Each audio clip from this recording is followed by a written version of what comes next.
नमस्कार विद्यार्थी मित्रांनो, 7 ऑगस्ट रोजी झालेल्या पायाभूत चाचणी 2025-26 इयत्ता 7वी विषय गणित या प्रश्नपत्रिकेमधील लेखी परीक्षेची उत्तरं आज आपण या व्हिडिओमधून पाहूया।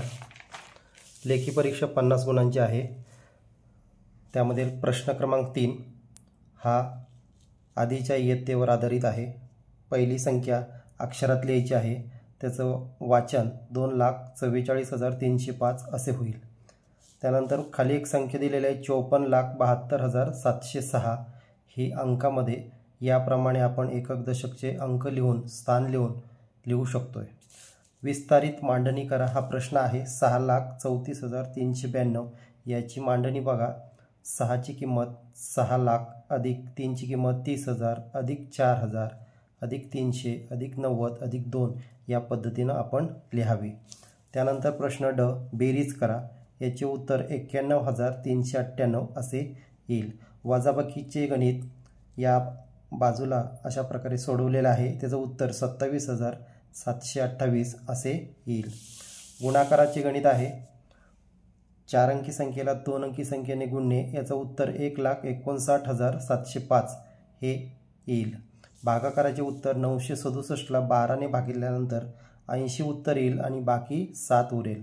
प्रश्न चौथा आहे, 2 पूर्णांकयुक्त अपूर्णांकाची बेरीज करायला सांगितलेले आहे। तर आपण सुरुवातीला अंशाधिकमध्ये रूपांतर करून घ्यायचं। तर अंशाने पूर्णांकाला गुणून परत छेदाने पूर्णांकाला गुणून अंश त्याच्यामध्ये मिसळून परत छेदाच्या ठिकाणी खाली छेद लिहायचा आहे अधिक। या ठिकाणी बघा 9 चूक 36 आणि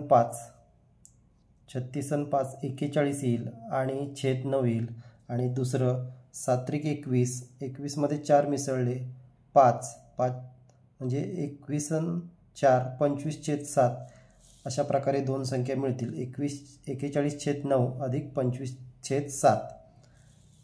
आता यापुढे आपल्याला छेद समान करून घ्यायचं आहे। तर कारण हे दोन छेद समान नाहीत म्हणून 41/9 अधिक 25/7ला इतरांच्या छेदाने गुणून वरखाली गुणून छेद समान करून घ्यायचं आहे, 63 येईल। आणि नंतर अंशाची बेरीज 512/63 अशा प्रकारे या गणिताचं उत्तर येईल। त्याच प्रकारचं गणित इथं वजाबाकीचं आलेलं आहे। सुरुवातीला अंशाधिकमध्ये रूपांतर करून घ्यायचं आहे, या ठिकाणी केलेलं आहे आणि त्याचं उत्तर येईल 1904 वजा 12/5। त्याचे परत छेद समान करून घ्यायचं आहे। छेद समान करण्यासाठी 19/4ला याचा छेद 5 न वर खाली गुणायचा आहे आणि 12/5ला याचा छेद 4 आहे म्हणून तो वर खाली गुणून घ्यायचा आहे। उत्तर त्यांची वजाबाकी छेद समान होतील 20 आणि 95 मधून 48 गेल्यानंतर 47/20 हे उत्तर आपल्याला मिळेल।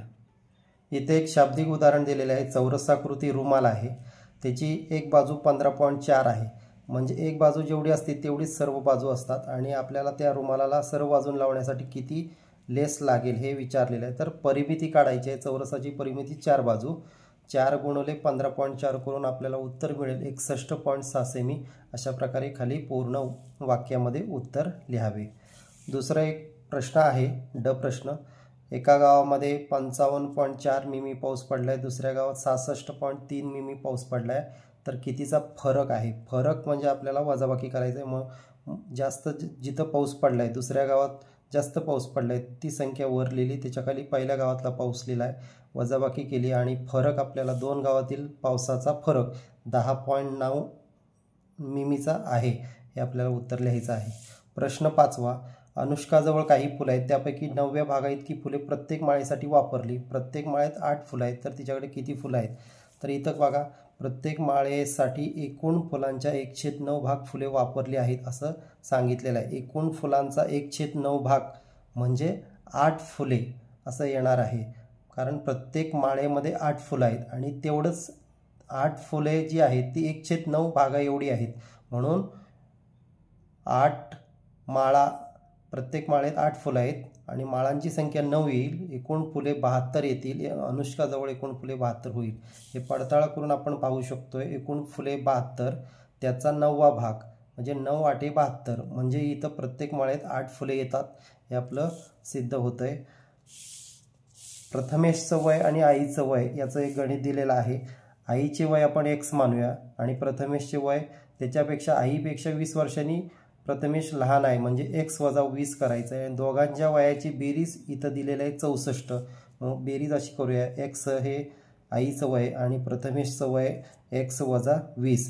ही आडवी बेरीज केल्यानंतर x 2x होईल. 2x - 20 बरोबर 64. 20 बरोबर चिन्हाच्या या बाजूला गेले, 64 अधिक 20 होईल. 2x बरोबर 84.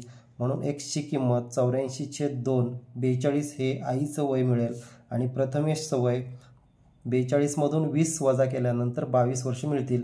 परंतु आपल्याला 5 वर्षांनी प्रथमेशचं वय किती हे विचारले, म्हणून 5 वर्षानंतर प्रथमेशचं वय 22 अधिक 5 बरोबर 27 वर्ष असेल. प्रश्न 6वा. सुधाने एक दुकानातून वस्तू खरेदी केलेली आहे. दुकानदाराने 70 रुपयाची सूट दिली. तिने दुकानदाराला 280 रुपये दिलेले आहे. तर मूळ किंमत किती असेल आणि शेकडा सूट किती मिळाली हे विचारलेलं आहे. आता इथं बघा कसं लिहिलं आहे, सुधाने 280 रुपये दिले तेव्हा 70 रुपये सूट मिळाली, म्हणजे सुधाची खरेदी किंमत 280 ही मूळ किंमत आहे वजा 70 210 रुपये तिला खरेदी मिळालेली आहे. मूळ किमतीवर 280 वर शेकडा किती सूट मिळाली हे काढूया. तर याप्रमाणे मांडायचं आहे, 280 वर 70 रुपये सूट तर 100 रुपयावर x रुपये सूट. आता हा खालील 100 इकडे बरोबर चिन्हाच्या इकडे आल्यानंतर गुणुले होईल आणि यांची संक्षिप्त रूप दिल्यानंतर या xची किंमत आपल्याला 25 मिळेल, म्हणजे सुधाला 25% शेकडा सूट मिळाली. बघा पडताळू करून बघूया. 100% रक्कम ही 280 आहे जी सुधाने सुरुवातीला दिलेली होती. 280च्या निम्म 50% रक्कम 140 आणि 50च्या निम्म 25% रक्कम 70, म्हणजे 70 रुपये जी सूट मिळालेली आहे ती रक्कम म्हणजे 25% आहे आणि हे उत्तर या ठिकाणी शेवटी लिहायचं आहे. आता इथं दुकानदाराने 200 रुपयांना आणलेले घड्याळ 280ला विकले, 700 रुपयाचं रेनकोट 805ला विकला. तर इथं नफा काढण्यासाठी सूत्र आहे विक्री वजा खरेदी. घड्याळाचा नफा लिहूया, 280 मधून 200 म्हणजे 80 रुपये नफा झाला दुकानदाराला. रेनकोटचा नफा काढूया, एकूण किंमत होती 805ला विकली आणि खरेदी होती 700 म्हणजे 105 रुपये नफा मिळाला. म्हणून उत्तर लिहायचं आहे दुकानदाराला रेनकोटचा व्यवहार अधिक फायदेशीर ठरलेला आहे. रेनकोटमधून 105 रुपये मिळाले आणि घड्याळामधून 80 रुपये मिळाले. इथं शेकडा नफा वगैरे काढायचं नाही आहे, कोणत्या वस्तूचा विक्रीचा व्यवहार अधिक फायदेशीर ठरला हे आपल्याला उत्तर लिहायचं आहे, उत्तर रेनकोट. त्यानंतर इथं प्रश्न 7वा आहे, 45 या संख्येचे 60शी असलेले गुणोत्तर, म्हणजे 45 संख्या वर लिहायची, 60 खाली लिहायची. संक्षिप्त रूप 15चा पाडा जातोय, 15 अधिक 45 15 चोक 60 3/4 म्हणजे गुणोत्तर 3/4 असं उत्तर येईल. एका गायन स्पर्धेत 360 मुलं पात्र ठरलेत, 60 मुले अपात्र. तर इथं बघा पात्र मुलांच्या संख्येचे अपात्र मुलांशी गुणोत्तर काढायचं आहे. पात्र 360 आहेत, छेद 60 अपात्र, शून्याला शून्य कट झालं, 6 1 6 6 6 36 6/1 म्हणजे गुणोत्तर मिळेल पात्रचे अपात्र बरोबर 6/1. यानंतर इथं व्याजाचं गणित आलेलं आहे, दिलेल्या गोष्टी लिहिल्या आहे. मुद्दल 2000, कालावधी 4000, कालावधी 4 वर्षे, दर 10%, सरळ व्याज किती सूत्र लिहायचं आहे. सरळ व्याज बरोबर मदक भागिले 100. दिलेल्या गोष्टी लिहायच्या आहेत, 2 शून्याला 2 शून्य गेले, 20 गुणिले 40 बरोबर 800 रुपये सरळ व्याज या ठिकाणी उत्तर मिळेल. जयने 4000 रुपये घेतलेले आहेत, कालावधी 3 वर्ष आहे, दर 12% आहे. बँकेस किती रुपये परत करावे लागेल, म्हणजे व्याज आणि मुद्दल धरून रास काढायचे आहे. सरळ व्याज काढूया पहिल्यांदा, मदक भागिले 100 याचं उत्तर येईल 1440 रुपये आणि बँकेला द्यायची जी रक्कम आहे ती रास म्हणायची असते. मुद्दल अधिक सरळ व्याज 4000 मुद्दल आहे अधिक 1440 म्हणजे 5440 हे बँकेस द्यायला लागणारी रक्कम आहे ती परत करावी लागेल. प्रश्न 9वा, सुयशला त्याच्या वाढदिवसानिमित्त 53 मुलांना पेन द्यायचा आहे, एक पेन 108 रुपये प्रति डझन दराची पेनं घ्यायची. इथं लिहिलं आहे बघा, 108 रुपये प्रति डझन दर म्हणजे 12 पेनांची किंमत 108 आहे. एका पेनांची किंमत भागाकार करून काढायची आहे, 108 भागिले 12 म्हणजे 12 9 108, एका पेनची किंमत मिळेल 9 रुपये. विद्यार्थी 53 आहेत म्हणून गुणाकार करायचा, 53 गुणिले 9 बरोबर 477 म्हणून उत्तर लिहायचं आहे. 53 मुलांना पेन देण्यासाठी सुयशला 477 रुपये लागतील. प्रश्न 10वा आहे, अपूर्णांकांचा गुणाकार दिलेला आहे. गुणाकार करताना आपल्याला माहीत आहे अंशाचा अंशाबरोबर गुणाकार करायचा आहे. 5 × 8 आणि खाली 7 × 6 करून जे उत्तर येईल त्याला संक्षिप्त रूप देऊन उत्तर मिळेल 20/21. दुसरं ब प्रश्न आहे अपूर्णांकांचा भागाकार.